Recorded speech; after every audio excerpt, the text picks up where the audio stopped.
Hey everyone, it's your girl Maddie here, aka Beaver Mosh, and today I have the pleasure of being joined by Drew and Alonso of Civerous, who just put out their new album Maze Envy on 20 Buck Spin. Drew, Alonso, thank you so much for joining me. How are we doing tonight? Good. Thanks for inviting us. Yeah. Tremendous. Well, the album has been out for over a little over a week now. Have you been at all surprised by the reception it's garnered so far? Uh, I think always. I think we're Yeah. always a little surprised, just because I think I don't know, we get a little lost in the sauce sometimes. So once it finally came out, it was pretty nice to get the reception we did. It's always loving, so always appreciate that. Yeah. It's very cool to just see how many people listen to it and like when you get like the Spotify metrics and stuff and you see other countries and everything, it's nice to know like, oh, some dude the other side of the planet was listening to my music. That's really cool. I'm curious. You are almost at 10,000 monthly listeners on Spotify. That's not bad. Huh. For death metal, yeah, it's pretty Yeah. good. I'm curious. I see the stove back there. I see the fridge. Are we in a bandmate apartment right now? Lord Fowl and I live together, so this Okay. is our Hell yeah. convenient for the band stuff. Yeah, It's still two roommates. sure. So the sink's full of dishes. You know how it goes. I've definitely been in that type of living arrangement before. I understand the whole dish pile up thing. It's Yeah, the rite of passage. yeah. It's very death metal when it smells Very death bad. metal, yes. Well, I've seen in various press things, I've seen your music categorized uh primarily as death doom, and I don't know. I mean, do you agree with that? Because I find your music to be a bit more, I don't know, genre agnostic. There's a lot of interpretations of extreme metal going on there. How do you typically tell people this is the type of music I play? I think it's honestly even a little bit difficult for me to explain that because I can Hmm. say Death Doom, but honestly, the perception is also all over the place. Hmm. I think that's just like a foundation, at least I mean, I guess the whole band tries to encapsulate, but I think I often get reminded by our other guitar player, Daniel.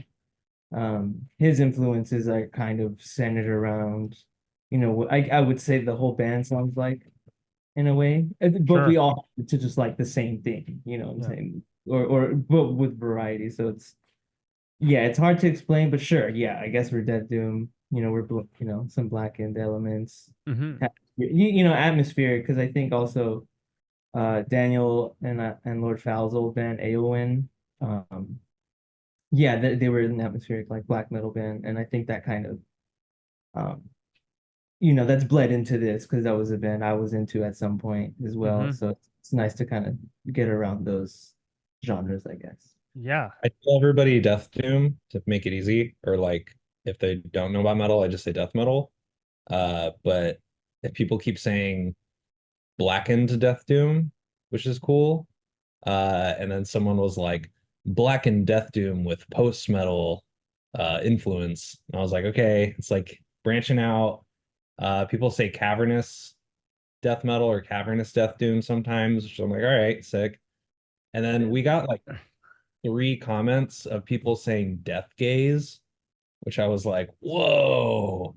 I had not heard of that before, so I had to like immediately go start like looking up other bands that would be considered death gaze. What do they think you're like the death heaven of death metal? Like I don't know. Like Yeah, that what was do like the you... comment because of like the couple like I guess Yeah. shoegazy spots on like Maze Envy and Garyon, like Yeah. that like put us into death gaze territory. I just thought it was a cool term. It's a Hmm. sweet name, but I don't know if it fully applies. Maybe it's like blackened death doom or like post blackened death doom with death gaze elements. I don't know. I feel like Once you start doing like 15 genres to describe it, is just too much. So well, see, okay, so that's the thing about metal subgenres, right? It's like you could be as specific as you want. You could say you're death metal and you're correct. You can just say we are a heavy metal band and you're correct. Or if you want, to describe your music to the nerds like myself, you can call yourself avant-garde, blackened, death doom with post-metal influences. That's what I think you are. Yeah, But that's nice to know. That's cool. um, yeah. And it's interesting you mentioned the black metal aspects. I was going to say that it primarily kind of feels has the tonality of death metal, but there's definitely some of those like tremolo parts that lean more into like atmosphere and kind of like want this like windy feel that's like very much borrowed from the black metal side of things. So I think that there's both of that in there. Yeah, I mean, we all listen to a lot of black metal, Yeah. and like have been in or around like black metal bands, as we've done music and stuff. So that stuff Hmm. always through, and it's like such an important genre in and of itself that it's hard not to pull from that at least a little bit. And then aesthetically, it looks sick. Like we don't wear corpse paint or anything, but like we'll do the candles and take pictures that are all hard to see and shit. I when I saw Mayhem and Cannibal Corpse, a handful of months ago, I was uh at that.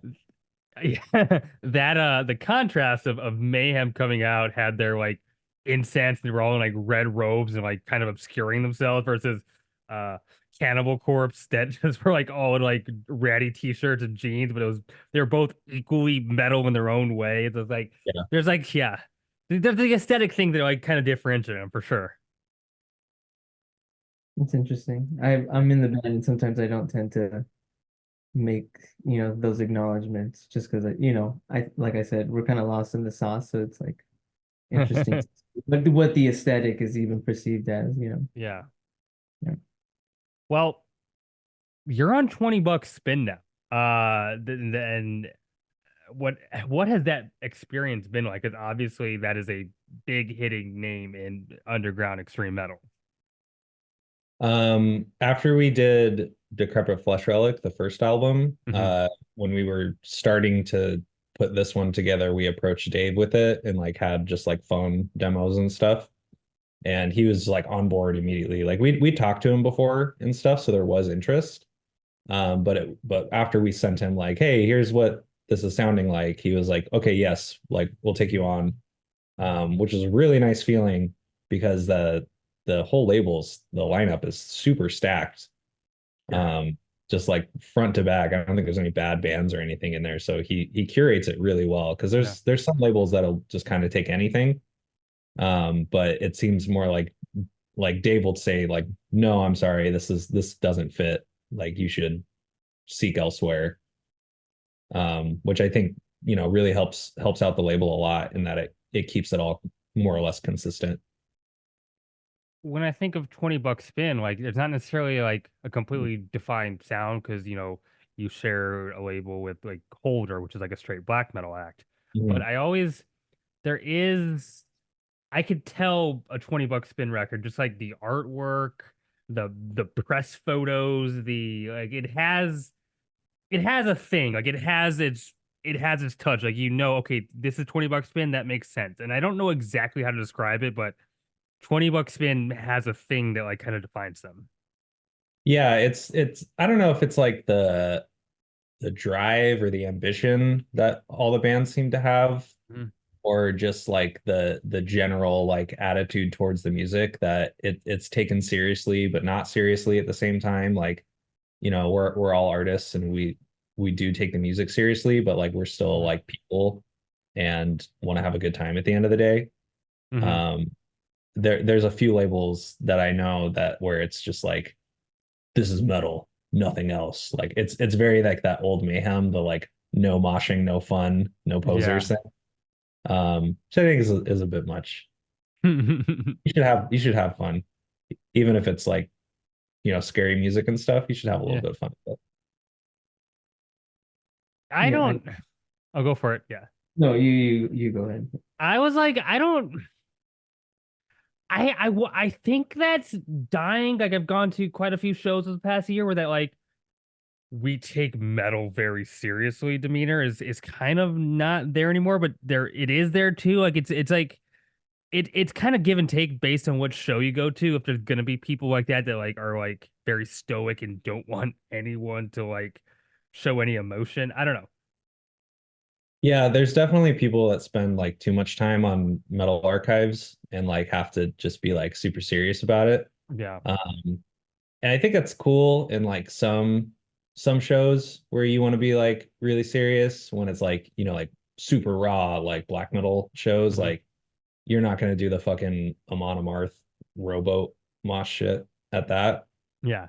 But like if it's just like like a regular death metal show, like, if you're at one of ours, like please push each other around, like it's fun. Like, don't hurt each other. Please don't spin kick. This isn't fucking hardcore, but like have fun. You paid money, you want to listen to some Yeah.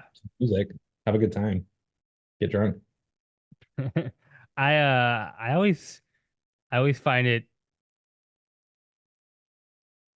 the last black metal show I went to, a couple people went in corpse paint themselves, but like did not like they were like in on the joke, like they were not like trying to act like all super self-serious or anything. They were just like dancing around. It was actually pretty great. That's awesome. Yeah. That's one thing I've noticed recently though, is that people are going to like non-black metal shows in corpse paint, which I'm not trying to like police anybody, Yeah. but I feel like that's a little uncouth, maybe. I don't want to be gatekeepy either, but like when I see like I don't know, like I feel like there's like indie rock bands now, like that Phoebe Bridgers artist. It's like Mm.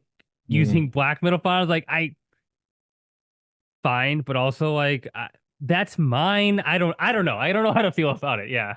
I'm not trying to be like my culture is not your costume with it, but Yeah. at the same time, like, come on, like you gotta dive in at least a little bit. Like, don't Yeah. just to wear it. It's kind of lame. Hmm.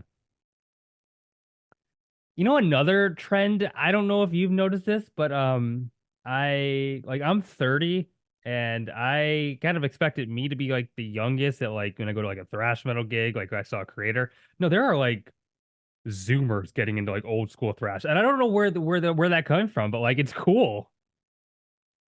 He's 23. Okay. Yeah. The rest of us are over 30 and our Yeah. drummer's 28. But like we see a lot of kids. Like we played Yeah. Sacramento last year and they were like 18 and they were fucking throwing down and shit. It was pretty crazy. Yeah, it's hard to speak on, just because I don't know. I've been put on game because of them, Mhm. and I joined the band when I was 19, and I don't know. It's kind of I grew up on some metal, but I guess metal that was more my age, in that I was listening to like heavier emo stuff, like deathcore maybe.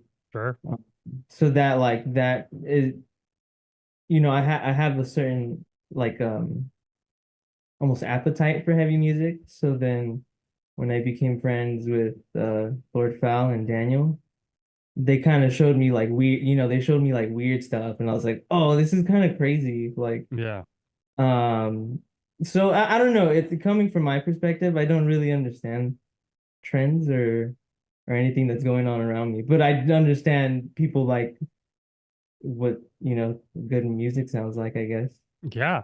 You know what I'm saying? So I think I kind of look at it like that. Like I like that's why I participate in this, like the music is just good enough for me to want to feel invited by it. Hmm.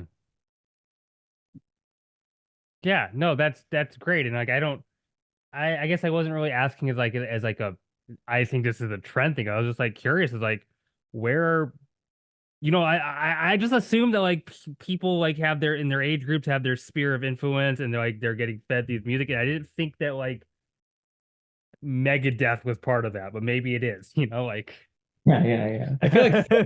was trended like kind of younger. Like when Metallica and Megadeth and Slayer, they were all coming out, they were all like 20. yeah, So I feel like that resonates, and it's also I feel like more accessible to get into. I feel like most people don't start with death metal. It kind of like evolves from other stuff, whether that be like metalcore or thrash. I'd say that's around where I started at like 14, 15. That's exactly what was probably in my ears, just because I was like, well, I've never really metalcore is introduced to me because it's like the heavy music of my generation Hmm. essentially. And then well, it's like, well, I don't necessarily understand where this is coming from, so let me just look up classic metal bands. And that's how you kind of introduce yourself. Or at least that's what happened to me, personally. I was in high school during the big like new metal was popular. Like Slipknot was huge. I think Korn was still popular. They were kind of not they were kind of old at that point, but like I think at the time I was like a death metal, black metal elitist, and I didn't want to listen to what people thought was metal popular. But now I'm like as I'm getting up, like I've like calmed down. Like I actually listened to Korn today. Like that's some of that stuff was actually pretty awesome. I'm wearing bootleg corn shorts right now. Slipknot That's is awesome. yeah, dude, Slipknot is one of my favorite like live performing bands. I've And never like seen Slipknot live. I think I should probably should do that sometime. it like inspired me. I was like, if I ever, do this, I want to do it like that. And like I don't know, but like it's kind of funny to say, you know what I'm saying? Like, but I will whatever. say that Slipknot, honestly though, is a band that has like uh they're not as good as they like the early stuff, like those first Oh, like three yeah. Slipknot Mhm. records, and there's definitely been a decline in quality since. I Yeah, no, mean, I listened to the good, yeah. yeah. It's been weird to watch them. Like I saw them at like Ozfest in 2006 and shit, and like I went to Knotfest in like I don't know 2014 or something, like when Joey Jordison was still in the band. Hmm. It was really cool back then. Like they did the whole rotating drum thing, and that was awesome. But like I don't know, I feel like recently it's just turned into like Corey Taylor and friends. Yeah. Keep booting people out of the band, and it's like original members and shit, and they keep dying and stuff. So I don't know. I feel like at a certain point they should just hang that up. Did you see? I think it was, I want to say it was a Loudwire interview, but it was recent where they talked to Corey Taylor and he's like, "No, we're not that rich. Like we don't, we're not, we have a lot of band members and crew. We got to pay each other. We're not really doing that well." And everyone's like, you're Slipknot. You're massive. You clearly have money in the bank. Like, stop Yeah, bullshitting us." I don't think I don't think I mean they're not making pop music money, Yeah. but I mean I know Corey Taylor's got like 500 grand in a savings account, Oh yeah. you know. I mean just the amount of merch that they sell. I mean when you're at those shows it's like $45 for a t-shirt. You know, you pay the artists and stuff and you're paying for the roadies and everything, but at the end of the day, it's you're still like coming out of that with a lot. I mean, you are splitting it between 9 dudes, but Hmm. I would not be surprised if it was like a differing shares amount of who gets what. Like, I don't think the guy that hits the trash can makes as much as Mitch Thompson. No. And I'm pretty sure Corey Taylor just like probably in contract. He's like, I am the guy and I make the most. I'm assuming that's probably what. Yeah. Yeah, that's Yeah. why he's in every picture. Yeah. uh, well, let's get back to your band. So you are about to play Austin Death Fest. You're, sharing the stage with Witch Vomit and Tomb Mold. How are we preparing for that? Are you excited? Yeah, we're really excited. They hit us up for it a while ago, and it was a bummer because we missed the email for like 2 weeks. Like it's that Gmail thing where it sends stuff into promotions or whatever or social. Yeah. That keeps like fucking our Gmail account because people will send us stuff and then we don't see it until we physically go in and check it. But he was just like, "Hey, I'm starting a new fest. Like, let me know if you're interested in this. We're doing it with these bands." And he sent us just like the first few that had signed on, which was like Mortiferum, Tomb Mold, Outer Heaven, and Phobophilic. And he was like, "Are you guys interested in this?" And then I saw that email. I was like, "Oh fuck, Isaiah." And we're like, "Yes, yes, please." It's really excited. So I wasn't in the band at the time, but Civerous played in Texas like what 4 or 5 years ago, like Yeah. 2019 or something. Yeah. So it'll be my first time in Texas aside from driving through it. Sure. But it's a big stage, it's outside.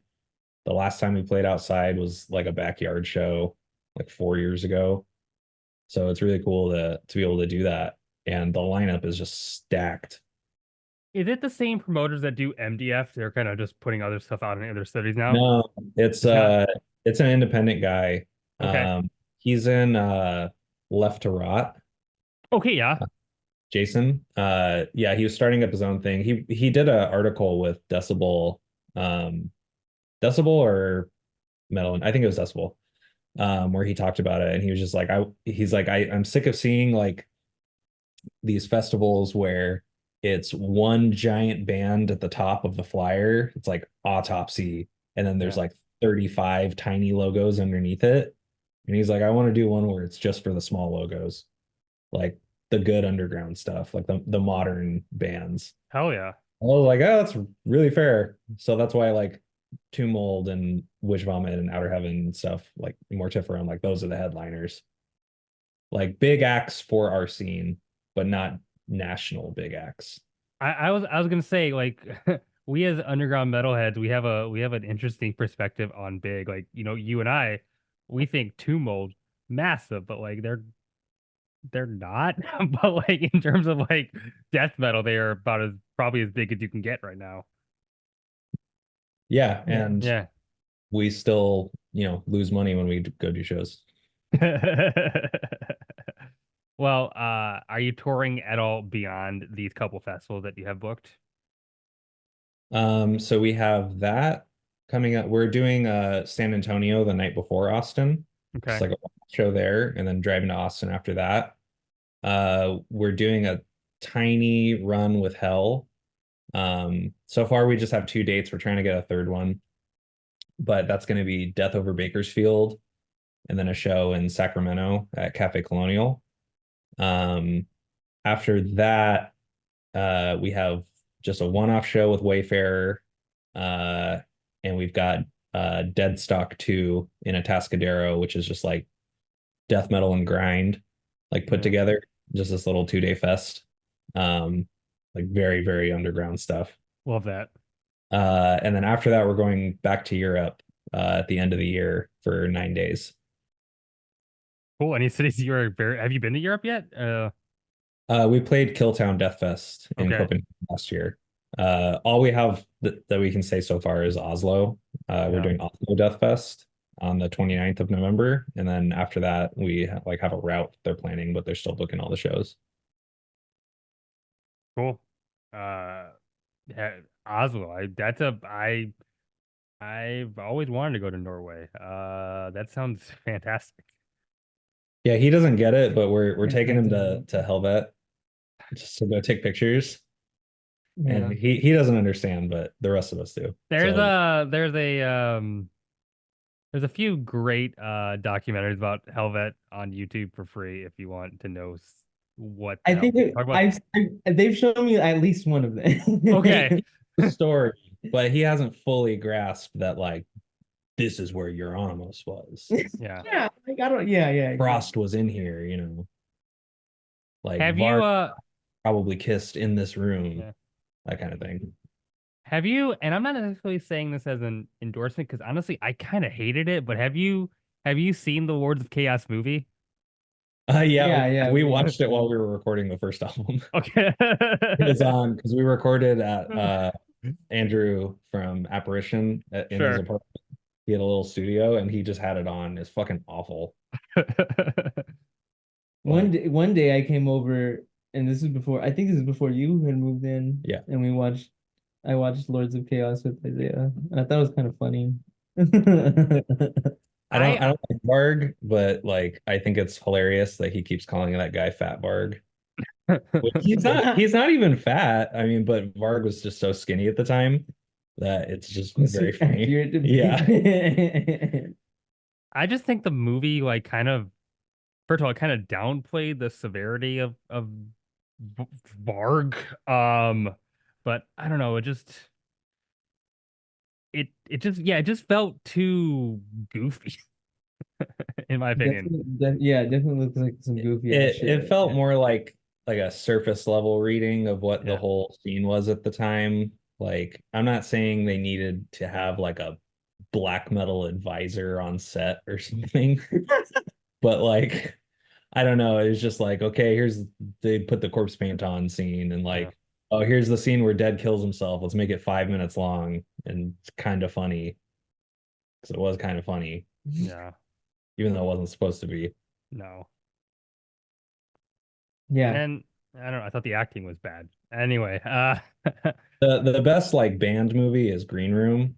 Um, I've I heard wish that. I they haven't seen it. like very, very good. You should Yeah. watch that for sure. I I don't watch a lot of movies for some reason. Like I just for some reason like I play a lot of games. That's my medium of choice. But like just passively watching something just doesn't work unless I'm really into it. Like a band discography that like plays into like my interest. But Mhm. I will try them every once in a while. That's why I've got a dual monitor set up so I can have like something on the other screen while I'm playing a game or whatever. Sure. I love talking games. Are you playing anything right now? I'm playing Kakarot. Okay, I'm Uh, not familiar with that one. it's just Dragon Ball Z, not Okay. super. Aiden, our drummer, is playing Helldivers. He Everyone is right now. yeah, he does Twitch stream that every once in a while, so look him Okay.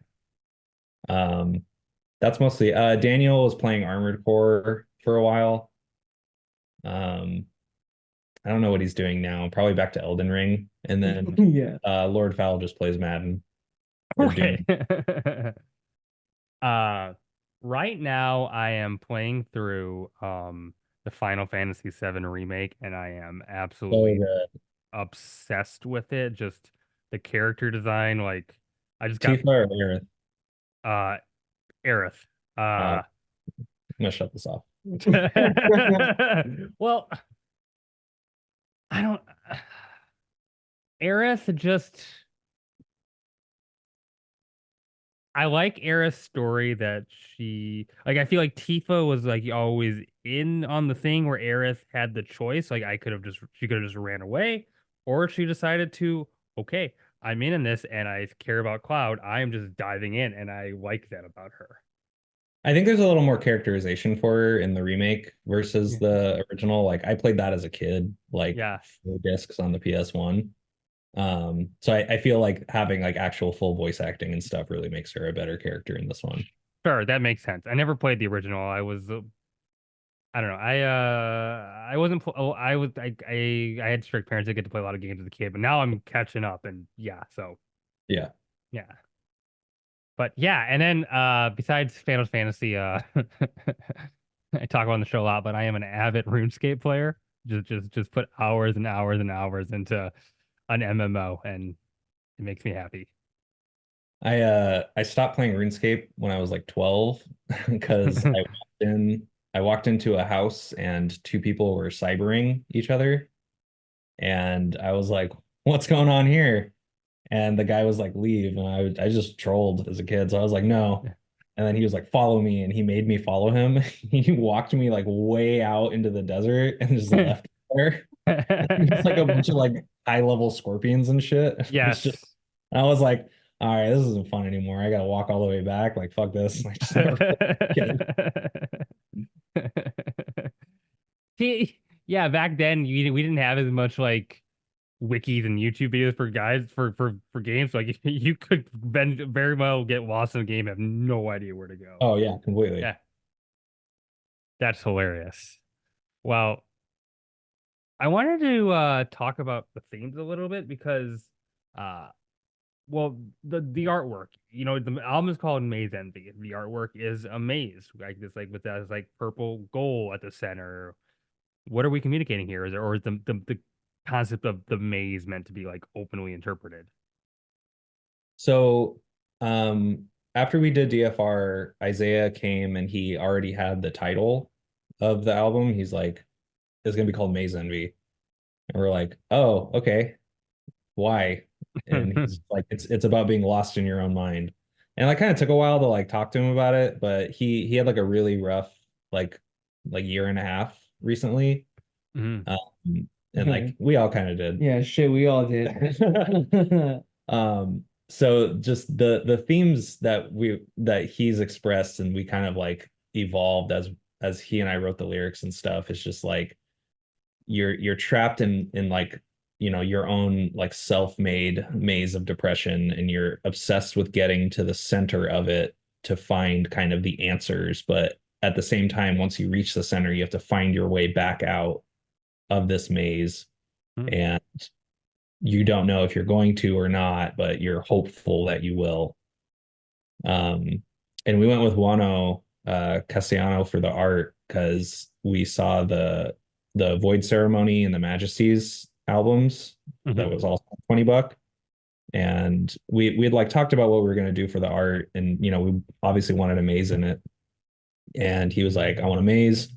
I want a figure in the center with the crystal and like lots of smoke, and it needs to be pink. And I was like, okay. And we like looked at artists, and then I was like, why don't we just ask the same guy that's done other $20 stuff and see if he would be interested?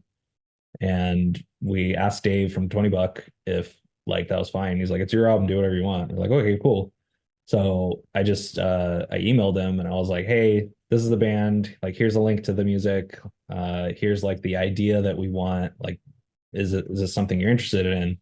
And he was like, yes, like absolutely. And he sent us back like a post-it sketch of it. And it was Yeah. like, okay, it looks cool. It was just like stick figure stuff. Uh, and then like 2 or 3 weeks later, he just emailed back like the first draft, which is like basically what it was like that you see. Mhm. It was just a lot more purple. And the only note we had was, this looks really great. Can you make it more pink? And he said, okay. And then he like color balanced it to be more pink. And then we're like, all right, done, easy. On to the next one. I that's interesting you mentioned that because I was because like what was going on in my head then is like you talked about the purple smoke, and I think black metal definitely had its phase where it was like embracing like the blue white castle motif, like that was like their thing. I think death metal is getting into their purple smoke phase. Like there's a lot of albums with like a similar color scheme and kind of concept, and like I'm all for it. Yeah, I'm pretty forward to. It's Yeah. pretty cool. I never really necessarily have at least when I'm writing the music, I don't have a visual conception of what it all looks like. Granted, you need, lots of context, and I think Drew and Isaiah were able to kind of create that as I was writing the album, along with, whatever the lyric and the aesthetic became. So yeah, I'm 100% happy with the way things came out, you Hmm. know, to look for Oh yeah. sure. Yeah, It it's doesn't have it's to all be black and white and red. There's other colors out there. That's it's why the a Slime Bear album looks so good. It's all like orange and green. it's orange, yellow, green. Mhm. It's like it's swampy, which is what they wanted. Granted, now that I think of it, me and Isaiah have like we all have separate projects, but I guess it's something that I see that me and Lord Fowl have is we kind of like minimalist art for certain things. And like I think for some of his solo projects, if we combine them, uh like I always see him have like he'll give me a cassette and I always like look at it, and like I've always appreciated his eye for like minimalist art, and it's honestly influenced mine a bit. So this album cover is a bit like out there for our Sure. eyes, I would say. Yeah, I wouldn't describe it as minimalist at all. There's a lot Not, going yeah, on. not at all. Yeah. Yeah. It's pretty cool. Like, yeah, it's pretty chill. I did want to ask you about you have a guest spot on the record from Derek Rydquist of The Faceless and the Zenith Passage. How did that collaboration come to be? Isaiah has been dick writing Derek for years, like since he was a teenager. That Yeah, was like the Faceless was like his band when he was 16, 17. sure. And there's a very funny picture of him when he's that age where he's like 150 pounds lighter. He looks like a fucking twig, and it's really funny. But they like sparked up a friendship over the years, and like they hang out, like they go see the Raiders together and go Sure. to each other's houses and stuff.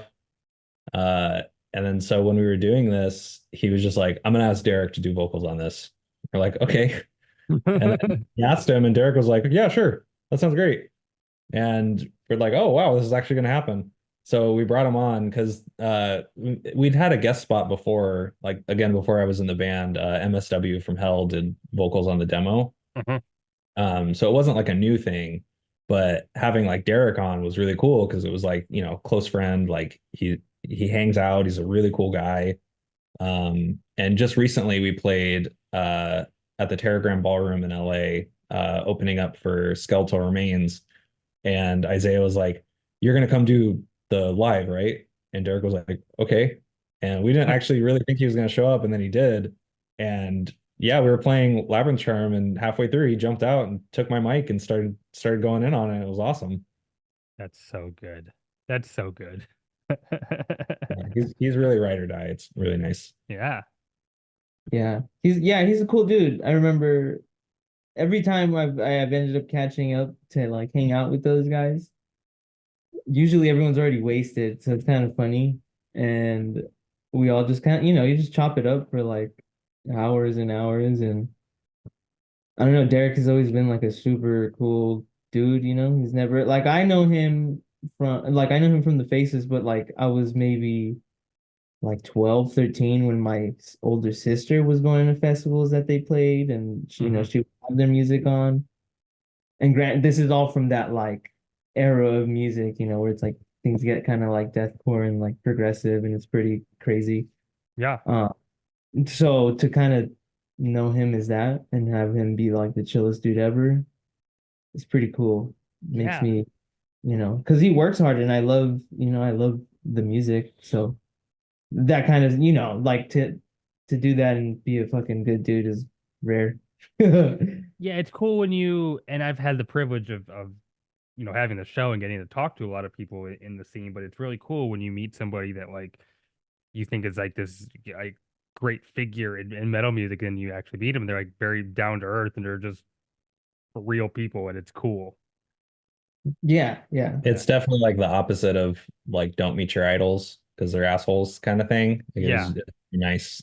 Like I went to that Cannibal Corpse Mayhem show and I was just there to see Gorguts and I was really excited. And then after they played, I was like, all right, I've seen Mayhem and Cannibal Corpse like enough times. I can go.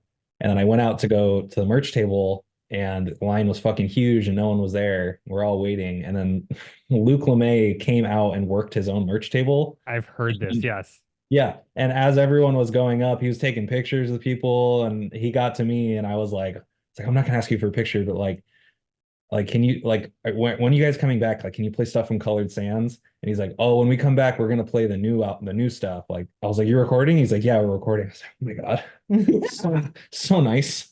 Thank you. Well, damn. Well, I'm seeing Gorguts and MDF in like a month. I wonder if that will happen. I wonder if they're gonna play some music. I don't know. I mean, I'm not gonna.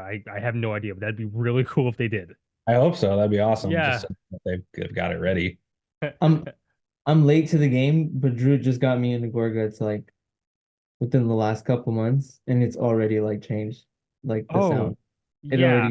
It already changed it like from the moment I listened and like got it, like I got it, and I You was like, got it right away because Obscure is oh, a oh my I complex gave I record. gave him Colored Sands. I don't think he's listened to Obscure yet. Okay. oh no, no, not too much yet. But like it was enough. Like I can still like I'm grasping what what's putting down in front of me. So that was Colored enough. Sands is a masterpiece, but also Obscura fucked my head. Like it just like broke my mind when I heard it the first time. And every time I go back to it, it still does it. Like it doesn't lose its effect. It's just so what the hell is happening, you know? That's cool. You'll get it when Yeah. you hear All the right. opening. It doesn't make any sense. Because like if you listen to like the earlier Gorgon stuff, it's death metal. This is OSDM, yeah. Mhm. And then they did I don't know what they inspired them to do that, but it was it's wild. I mean, I think I think everyone's Luke was just tired of making easy stuff. yeah. He's like, wait, I'm actually really good at guitar. Let's show that off real quick. I mean, I think at the same time that like Cynic was around, like there were other bands doing weird stuff with death metal, but I think that was a moment for Yeah, metal being weird. yeah. Yeah. Well, you mentioned LA, and I was hoping that as an outsider, I'm here in the Midwest. I'm a Minneapolis girl. Could you describe LA for an outsider? I mean, as someone with who has just kind of read about LA, I just think celeb culture or glam, but I know there has to be more to it than that. So could you enlighten me? Um, LA's home for me, Yeah. so it's a rather interesting place just because I'm mainly a musician. So I aside from Civerous, I play in like an instrumental band. That's my band, Teot. And then I have I gig consistently throughout the city in different Hmm. like pockets. I do ambient music too. I do jazz. Hell I yeah. meet, I meet a lot of people. I still have a lot of people to meet, of course. Um, it's cool because everything is here. That's the amazing part. Is like you can kind of go out anywhere and find what you want. Hmm. It's as weird as it is. It's like you can find exactly what you're looking for, which has been an awesome experience. And most of the people I end up working with consistently tend to be very, very good people. But sometimes LA just isn't like that cool. Like I mean, just like anywhere else, there's like a bunch of fucking assholes, but I don't know. Like you kind of have to take that with a grain of salt and not let it jade you from, decision making and, Yeah. your efforts. But it's a fucking, sink or swim kind of environment. You either work hard or you fucking don't. And, Yeah. that's just the simplicity of it. But it's also just as easy to get caught up in the wrong things. So I don't know. The older I get and the more we gig out and the more we get to do, I keep my eyes and my ears open, but LA is a very, I don't know. It's a mix of everything. It's not all bad, it's not all good. You Yeah. just kind of have to figure out what's going on, I guess. You know what I'm saying? Like even No, like I I'm here and I'm lost. Like what the fuck? Uh, It's a weird place. We were talking about it in Seattle. It's very frustrating in LA because it's so big and there's like no public transportation. You have to have a car. And it's Mm, like if something is down the street, it's a 15-minute drive and you can't walk anywhere that isn't immediately around wherever you live. Um, so it's just a constant battle of finding parking and loading your stuff out. Like we played once at this place called 1720 in LA, which is like that's where all like the mid-sized acts will go and they'll do sure. like festivals and stuff. And it's like super cool, but like the beers are $17 and there's no parking. So you have to pull your car up and unload and then find a spot. And it's in like downtown, which most places downtown, like most major cities, their downtown is nice, but downtown LA and the surrounding area is it's just disgusting. it's Like just all bad. it's it's it's filthy. Like you park your car and there's just a bunch of broken glass on the ground and you're like, oh, Mm, okay, I can't wait to get my shit And shit broken in. fucked. Yeah. So like you can't leave shit in your car around here. I mean, like Oakland and San Francisco are supposed to be worse, but like at least you can take a train in San Francisco. Like nobody rides the train here unless you absolutely have to. yeah, I'm I'm sorry to hear that because like I here in Minneapolis, I haven't owned a car in 6 years. I don't need it. I get everywhere I need to, either by bus or by bike or walking. It's the that's what I thought major cities were supposed to be. So to hear that about LA is like actually pretty surprising. If you don't own a car, like within the 30 miles around the center of LA, you essentially do not exist in society. Like Ah, you can't do damn. it. Like I have an Ampeg, like a fridge for my base cab. Like I you can't take that on a bus, you know. I Mhm. have to have a car that I can fit it in to take it places Sure. if the venue doesn't backline. Yeah. Same with like a cab and just like gear and stuff. But I mean, I don't know. I don't know, but granted, we signed up for that. Like, you know what I'm saying? Like you signed up for that, so it Yeah, is I what it mean, is. people always ask me, you chose to live in Minneapolis, you chose the bitter cold, and like I signed up for it, I guess. I don't know. Like Good enough for Prince. Like who gives a shit? yeah. Yeah, but it's the same too. What as you described, like there are a lot of great people here. There's so many great bands, Majesties and CQA here, but also there's plenty of assholes. Like you go to downtown, and it's just all the suits and everyone's stuck up, and it's terrible, and nobody wants to go downtown. It's the same here, but for very different reasons, just because the people are insufferable. Yeah. Yeah. uh, well, I'm assuming as a metal band, you're also metal fans, and so the last thing I really wanted to ask you is, what have you been listening to, if anything? Anything this year really catch your ear? Not this year. I think it was last year. Mutilatred was a band who's also playing Austin Death Fest. I Hmm. think that's also their name. They're right after us during the fest, but I just listened to it and it's just fucking, it's very, very like how would you describe them? Like I don't want to say the wrong thing. I don't know. You tell me. Well, they seem very like straightforward. They're not, it's all well, here's the expression. It's like all killer, no filler. I love all That's what killer no filler.